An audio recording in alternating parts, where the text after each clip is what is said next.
Hello folks, welcome back to the channel. We haven't put any of our stuff out for a while.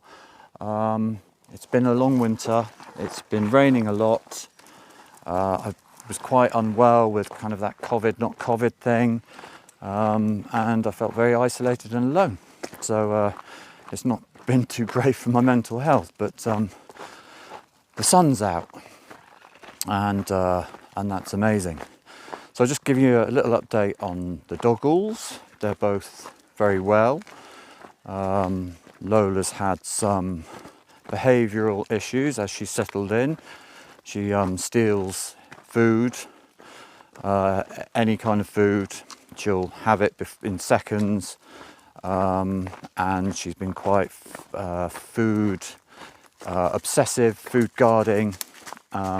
She can sometimes pull quite a lot on the lead. Yeah, she's been a bit snappy with people if they walk near my food bag and things like that. So I've just been doing some sort of basic behavioural stuff that a friend taught me about, which is kind of me and Fofi go through the door before she does. Me and Fofi get fed before she does. She shouldn't sleep on the bed, but she sleeps at the end of the bed, and Fofi gets to sleep next to me. So I'm just trying to calm her down. It's been really quite hard work, but she's probably never had any kind of training or, sort of house discipline, if you like. So this is all new to her, and we'll get through this. As for Fofi, she's just an absolute dreamboat. She is a bit of a hunter-killer. So her thing, I've discovered, is veado, deer. She senses them from half a kilometre away, and then she tracks them. She zigzags across the road.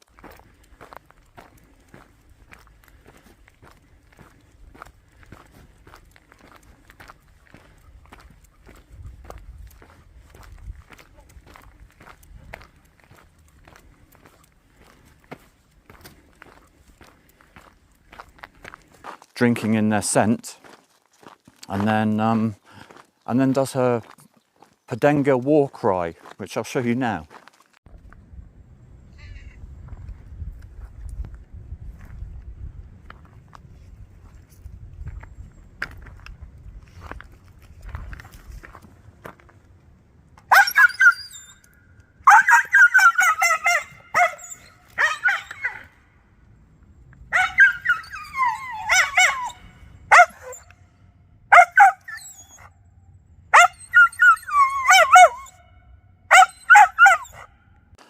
Another thing that happened, which has been absolutely brilliant, is we bought a van. I've been doing some work with young Dave from Portugal Muse as and when he has a few days for me, and I couldn't get my tools and the dogs in the Renault 4, so it was just an absolute nightmare.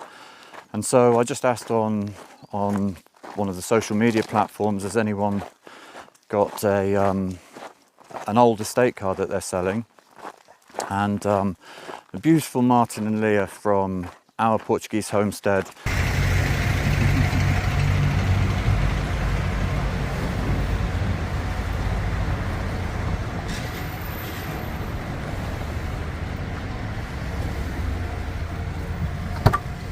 Hello, comrade. Hi, how are you? I'm all right. You're right. Yeah, you're early. I thought you were going to come in your car. This is your car. I thought I'd bring it to you. Amazing. Said we're selling our van, and so I sort of contacted them and asked them the price. I knew it would be way out of our budget, but they've just been absolute angels, and they're letting us pay in instalments. So we've got a new van. I'll show you her now. So we've still got little Jezebel. She's supposed to be going to a friend of mine in Denmark, Lars, but I'm stalling because I love her so much. And then this is the new van. It's a Volkswagen Transporter 1.9 diesel, which is the best of the engines out of the T4 range, because they're less torquey and they survive a lot longer. Less to go wrong, no turbos. But what's beautiful about this is the middle bench seat here that folds flat like that and then folds up and into the front seats. So you could put a mattress in the back here and go camping in it. And also when our grandkids come to stay, we can fit Blake, Caleb, Nate, Connor, my son-in-law, Abby, Sarah and me, and we can all go out for the day. So it's just absolutely perfect for work and for our lifestyle. And ironically and incredibly, it's far more cheap to run than the R4. Economically wise, it's so cheap to run. It doesn't go very fast, but I don't like driving very fast anymore. Isn't she a beauty? Yeah, and I haven't done any work on the house because I haven't had time and we haven't had any money. So we're both working really hard to raise more funds to get more building work done, and we have some interesting stuff coming up. So you just have to bear with. This is one of the reasons for all the property tours, because it's a way that we can possibly, hopefully, start a business and raise some funds to get the house finished. So if you don't like the house tours, just don't watch them, all right? It's no biggie, but they are quite fun. We try to make them fun and enjoyable and watchable. So this vlog today is about, did we make a mistake moving to Portugal? And what I'm going to do is I'm going to talk through the reasons why we did move to Portugal in the first place, and then a conclusion at the end. Come on, girls, come on. So, the first reason, Brexit. Ain't Brexit brilliant? We took back control. Brilliant! Control! I once took control in my dad's car. We crashed in that, but it was brilliant! We got back our sovereignty. I don't know what sovereignty means, but it sounds really good. Sovereignty! Brilliant!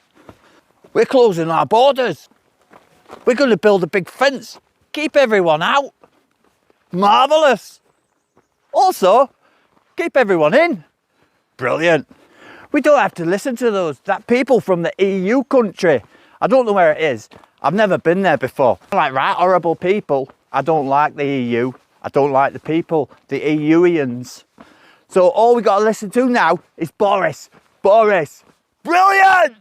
My friend says we're going to be loads poorer than that. But I don't believe it, because we're going to make deals with everyone from like Nigeria and New Zealand and Kazakhstan, which I don't know whether we could do that when we was part of the EU. But anyway, Kazakhstan, brilliant! Brexit, yeah. It's a disaster. One thing about it was I knew it would be economic suicide. We're literally the first country in the world to impose economic sanctions on ourselves. Yeah, what I didn't expect was the destruction of our environment and the destruction of our riverways, the destruction of our seas.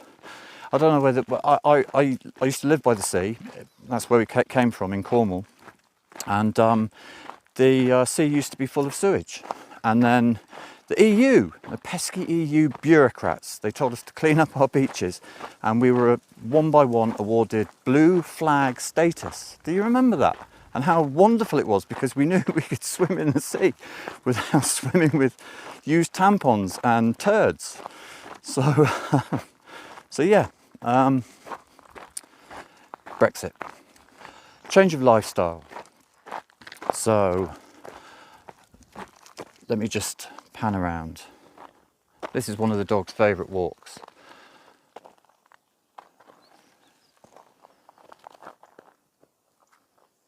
This is just a short drive from my house. You can walk for miles, never see anyone. You'll see lots of wildlife, um, which is amazing. Except Foffy wants to kill them all. But she's never allowed off lead again unless she's in a contained space.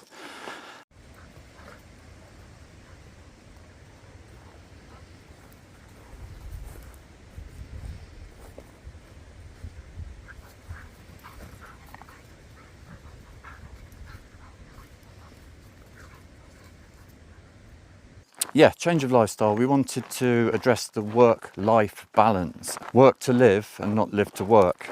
We never really considered any of this. And then just before lockdown, we saw some friends who had already moved to Portugal. They kind of said, why don't you look at moving to Portugal? So we started to investigate. And it all seemed possible. So we started to save. And we waited for lockdowns to finish. And then we bobbed over, we saw our house and made an offer. It was accepted, and then, you know, that was it. We had done it, and we'd done it before Brexit, so it meant that we could apply for residency, which we now have. We're both residents of Portugal, which is awesome. That comes nicely on to my third point: house prices. The house prices here, yes, I know they're going up before you start at me. And I'm not driving them up. I'm just doing my bit to help other people to move to Portugal. So yeah, so our house, I think it was about 29,400 when we bought it. So 30,000 euros, which we had saved up, and we borrowed a little bit of money, and we bought the house, and then we just thought we were going to work back in the UK or here and save enough money to do the restoration work poco a poco, little by little. So house prices, that's the third reason. The environment. I'm aware that Portugal produces, it's a kind of known as a green island in the EU because it produces massive quantities of renewable energy from wind, solar, bores and other things, tidal maybe. So it's a very green country, it's a very forward-looking country. Most houses have solar panels, solar water heaters. Lots of people run wood burners from fallen logs, which is a carbon neutral process. And there's hardly any cars on the road where we live. You can drive for miles without seeing another car. You can walk for miles without seeing another human being. So on the green issue, this comes very nicely onto our sponsor for today, and they are EcoFlow. And they very kindly sent us the Eco Delta 2, which we're going, and some solar panels. In the ruin, we're going to install solar panels and a Delta battery system. And I'm going to talk to you about that right now. So this is the area that has a beautiful new roof, and this will be converted into a temporary bedroom and living room for our son, and this is where the EcoFlow system is going to go. So here it is. This is the EcoFlow Delta 2. It's a huge AC outlet. I think it's 1024 kilowatt hours. It has extreme technology, so that means it has a 7 times faster AC charging and can charge up to 80% in just 50 minutes. It's built to last 6 times longer with LiFePO4 battery chemistry, giving you 3,000 plus full charge and drain cycles. On the back you see we have 4 AC outlets rated at 1800 watts with a surge of 2700 watts. So this could effectively run large power tools on site. So maybe a chop saw would be a perfect example for this. And then on the other side, it has 2 12-watt USB-A ports, 2 USB 18-watt fast charge ports, and 2 100-watt USB-C charging ports. It has a very clear LCD display which tells you how much batteries you have left, if you're charging, how much input you have, and how many hours left you have of use. Another beautiful thing about it is it's expandable with the Delta Max battery to hit 3040 watt amp hours. This unit has the capacity to run a fridge from between 7 to 14 hours, which obviously it saved my bacon. It also supports up to 400 watts of solar charging and can charge in the sun in the perfect conditions from 3 to 6 hours. So 3 to 6 hours fully charged. In the box you get the Delta 2 unit, an AC charging cable, car charging kit, the DC 5521 to DC 5525 cable, a user manual and a warranty card. The unit comes with a 5-year guarantee. You can also connect via Bluetooth via an app so that you can control the charge inputs and monitor how fast the unit's charging.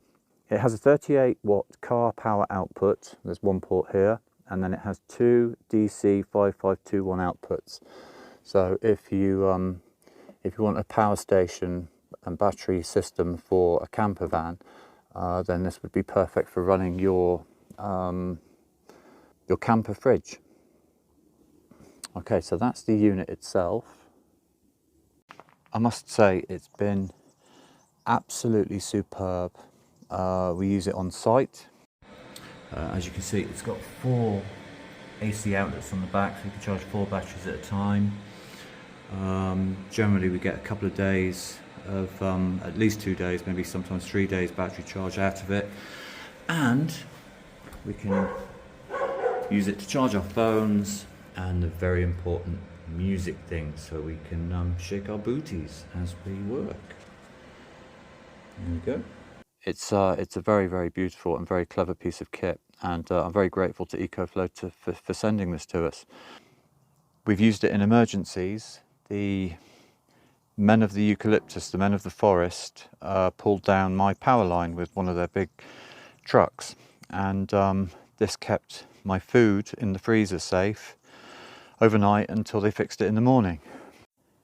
And EcoFlow very kindly sent us 4 100 watt solar panels so we can run this at, or we can charge this at full capacity. So these solar panels will be going onto this roof over here, and you'll see that process in an upcoming video. If you're interested in the EcoFlow system or any of their other products, I'll leave an affiliate link down below in the description, so hit them up. We have various power banks, and I must say this feels like it's leagues ahead of some of the competition. Okay. Community. So we had watched other YouTubers as we dreamt back in the UK, and we were just gobsmacked by how they're invited into neighbours' homes for food. The neighbours would bring food round, they'd bring vegetables, spare vegetables and eggs and fruit, and it was like something we had never experienced before, and we wanted to feel part of a community, particularly as we get older. And yeah, there's something really incredibly special about the Portuguese people. They have a kindness and a humility and an acceptance of all, which is alien to our old environment, shall we say. Self-sufficiency. So we had the dream of owning a small piece of land, minimum of 1,000 square meters. We wanted to grow our own vegetables. We wanted to try and create a self-sustaining food forest on our 1,000 square meters, more if we had more. But the house that we found, because of its location, it only had 1,000 square meters, and it's like, right, we're going to make this work. This is another thing, we want to kind of live as ecologically kind as we can, so that we don't use chemicals and we don't put stuff into the ground that's going to harm the environment. So far we have planted a lime tree, a lemon tree, 4 orange trees, 3 orange trees, 1 clementina, 1 pink grapefruit, 1 apricot, 2 almonds, 6 blueberry bushes. So these are the kind of that we wanted to get them in as soon as possible so that they would have time to establish. And I'm going to show you them now.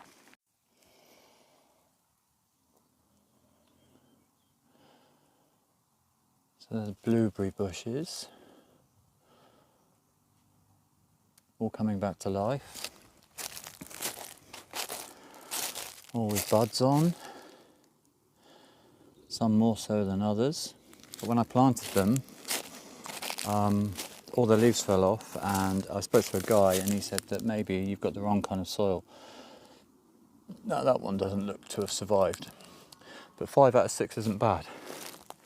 This is the apricot tree. It's just literally sprung into life. How very exciting. This is the pink grapefruit. Seems to be doing okay. And then Sarah's Christmas present, the almond trees, which are budding. There we go. That's one. And look at this one, springing into life. This is one of the orange trees. The one closest to our house, which I hope will be the juiciest, fruitiest. Oh, hear them dogs. Clementina. Limau. I need to get in there and clear that out. But I don't have a minute to scratch my bum at the moment, so I'll have to wait. This third orange tree, nearly out the top. That one's always been the healthiest. And this is the 4th of the orange trees. I hope they would grow quicker, but then I am rather impatient. Now that was mainly for Sarah. She hasn't seen them. Safety. So in all the time that we have spent here, I've never felt threatened, intimidated, in danger. I think it's the 3rd safest country in the world, and the only other 2 are 2 islands, maybe New Zealand and somewhere else. I can't remember. So yeah, it's an incredibly safe place to raise your children, and there's very little crime. There is crime here, but it's not on the scale of what you see in other countries, and people are respectful of each other's properties and property. So safety was a real big one for us. We've walked around the streets of Coimbra at midnight, and you just feel just part of the Portuguese people's community. It's wonderful. The weather. So now we had it's not all sunlit uplands. We had 2 months of rain.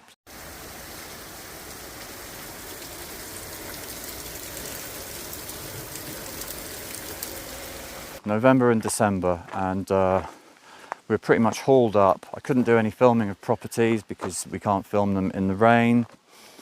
But on the flip side of that, all our rivers and dams, Lola, our rivers and our dams and lakes are all full.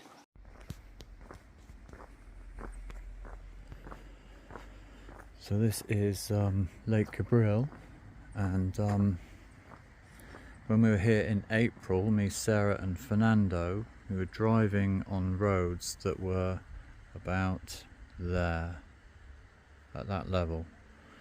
And now it's, Fernando's just been saying it's pretty much full to the brim. There's another meter, and oh, it's absolutely full. We walked all the way down here and around this side, and there was ducks. I can't get around here. Yes, I can.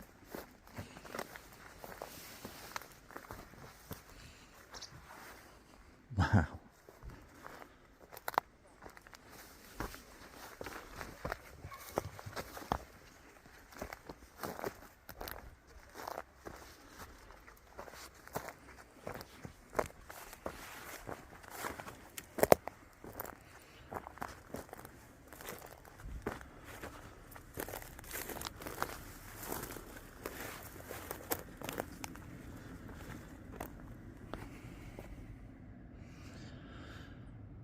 How lovely is that, to see Cabril. Chocker.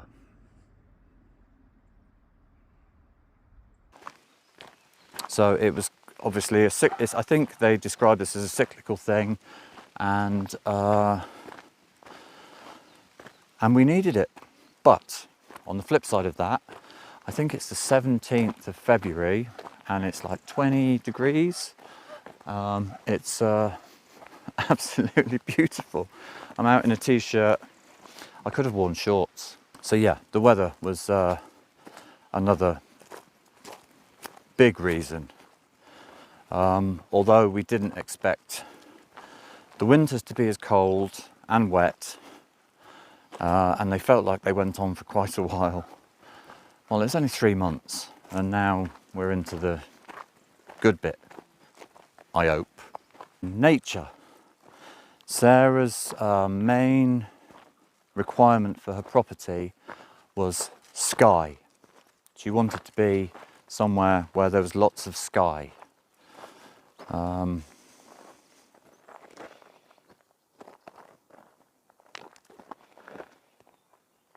I think we got that. So we live in an area of what I would consider to be outstanding, natural beauty. There are trails and mountains all around us. You can go and find different walks everywhere that just go on for miles. And the wildlife here is quite spectacular.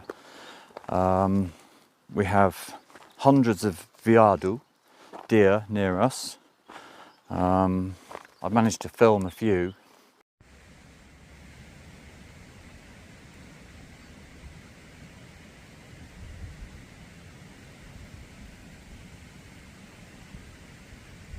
You're going to have to make a move, Cupcake. You're going to have to make a move, my little flower. There you go. Oh, what a baby! Whoa!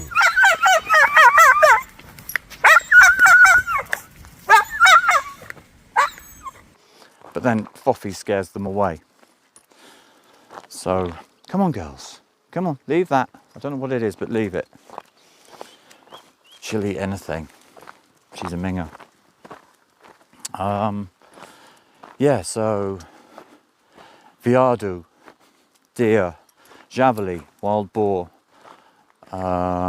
genet, which are wild cats, Iberian lynx, another wild cat, Egyptian mongoose,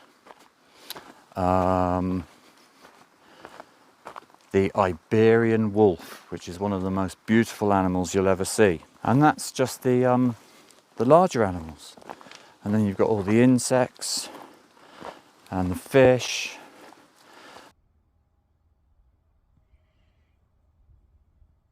Bye-bye, baby.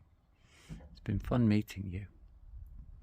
It really has been just a delight. Go on, off you go.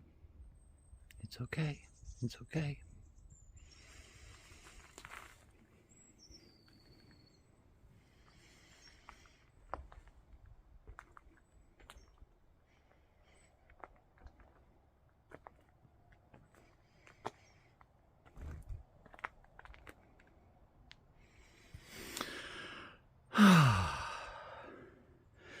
Apart from the poop, that was just divine. because all the rivers aren't full of sewage because of their pesky EU. And that kind of brings me on to the last one, the EU. I felt torn apart from my EU neighbours in Brexit. That one again. I felt I trusted the EU more than I trusted my own government. I wanted to be part of the EU. I wanted to make the EU greater. You know, they have laws to stop polluting and dumping sewage in rivers and in the sea, and equality, help for each other. There's a safety in numbers. And this is kind of, you know, I'm a citizen of planet Earth. I don't describe myself as British because I'm the same as somebody from the EU, America, South America, Africa, Australasia, India, the Middle East. I'm just a human being trying to get by, as are most people. So I didn't want to feel isolated on that island. I wanted to feel part of a bigger thing, which I think we are. Well, this has been quite a long walk, and we've got to look at this. Isn't it beautiful? Aren't I lucky? So anyway, was it a mistake to move to Portugal? Are there any downsides? Just being apart from my family, missing them, that's a downside, missing my family, but I'm hoping that I can make enough money to get them all out here. That's my dream, help them all escape. I'm like the trailblazer, come on. So I'm hoping that I can get them all out. Come on, Snuffler. Javeli, it's Javeli. I don't know whether you can see this on the ground here. It's just where Javeli have been digging up bugs. So yeah, we hope to make enough money to get all our family out, and then they'll all be here and probably a lot happier. And the Portuguese economy is growing. People are moving here. People see what we see. Come on, this way. We're not going down there. Come on. Fofi doesn't want to go back. She could just walk and walk all day, sniffing, hunting. So yeah, I just thought I'd give you an update and give you some reasons why you too might want to move to Portugal. If you're from the UK, it's far more difficult now, but it's still possible. Other downsides? No, there are no other downsides. So to answer the question that I posed at the beginning, was it a mistake to move to Portugal? And the answer is certainly not. Leave it. She eats poo wherever she finds it. It's really... So I'm jumping back on the horse. I felt a bit less than and didn't want to make a vlog. But I need to jump back on that horse, and we've got some interesting stuff coming up in the coming weeks. We're going to be installing the solar system that EcoFlow sent us to the roof of the cottage. Leave it, you minger. If it faces in the right direction, if we can get enough sun there.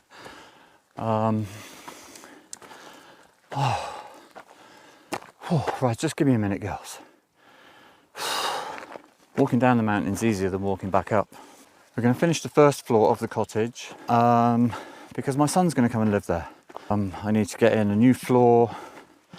I need to clear the basement and dig it out. Put up some block work which will then support the floor above. Put in a drainage system under the slab because it's otherwise it's going to flood. Put on a new floor, new windows and doors, and then he can come over. So I'm hoping that we can run the cottage, which hopefully one day will be a holiday let, all on green energies. Anyway, I hope I haven't bored you too much, folks. Thanks for watching. The bit at the beginning about Brexit, if you're not as old as me and you don't know the Fast Show, then you won't understand the reference. Or if you go on YouTube, which you are now, and do a search for the Fast Show Brilliant, you'll see where I got that idea from. It just it struck me as something funny. And you might have liked it too, you might have thought I was an idiot, but hey ho, that's okay. So guys, if you haven't already, hit that subscribe button, hit that like button, leave a comment down below. If you're if you're still one of those Brexiteers who think it's a great thing for the Great Britain, then please leave me a list of all the Brexit benefits in the comments down below. I'd love to see them. Well, that's the end of my walk. Well, it's not the end of my walk, but it's the end of my filming. I'm going to have some drink now, get the girls a drink, and head back for some lunch. Ciao, ciao. So it's feeding time at the animal zoo. These cats cost a bloody fortune. They're not even mine. But hey, what can you do? They are all very cute. And most of them like cuddles now. Muito gato. Look at it.